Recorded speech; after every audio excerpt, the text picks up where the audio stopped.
The city that disappears every 100 years. In the heart of a vast, uncharted desert lies a mystery older than time itself. A city, glimmering like a mirage on the horizon, appears only once every 100 years. It's not marked on any map, nor whispered about in any official records. They call it Velora. Few believe it's real. To most, it's just a legend passed down through hushed tales in forgotten corners of dusty libraries. But for Ethan Moore, an ambitious and daring explorer, Velora wasn't just a story. It was his life's obsession. The day the city was rumored to reappear, Ethan stood at the edge of the desert, his backpack packed with supplies, his camera ready to capture the impossible. The air was heavy, and the horizon shimmered with waves of heat. His heart raced as he stepped into the unknown. Hours turned into days. The vast golden sands stretched endlessly, testing his resolve. Just as exhaustion began to creep into his bones, he saw it. The city.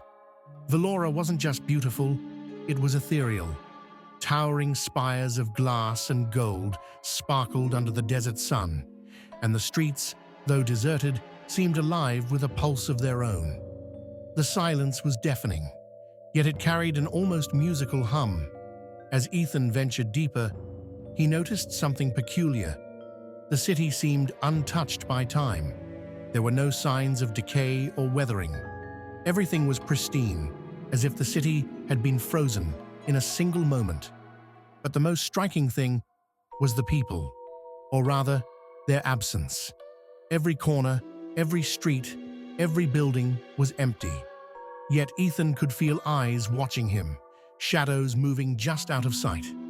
In the heart of the city stood a grand library, its doors ajar.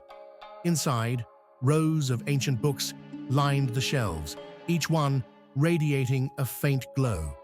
One book, lying open on a pedestal, caught his attention.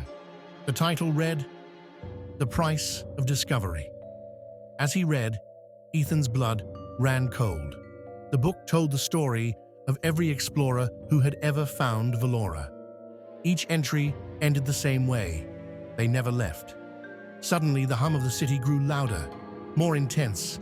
Shadows coalesced into figures, ethereal beings who looked almost human, but radiated an otherworldly light. They spoke without words, their voices echoing in his mind. "Why have you come?" Ethan's voice trembled as he replied, "To uncover the truth, to share your story with the world." The being's light dimmed momentarily, as if in sorrow. The world is not ready for Velora. To know us is to remain with us. The choice is yours.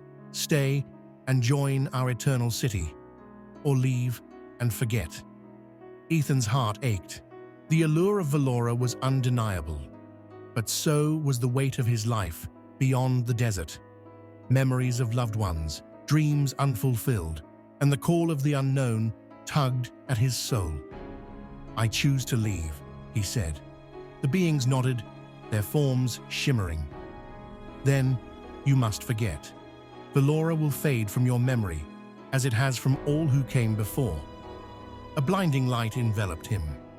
When it faded, Ethan found himself back at the edge of the desert, his backpack still full, his camera untouched. The city was gone. Ethan never spoke of his journey. The memories, like sand slipping through his fingers, faded with time. But every now and then, on quiet nights, he would sketch towers of glass and gold, unable to recall why they felt so familiar. And so, the legend of Velora lived on, waiting for the next soul to uncover its secrets for just 100 years more.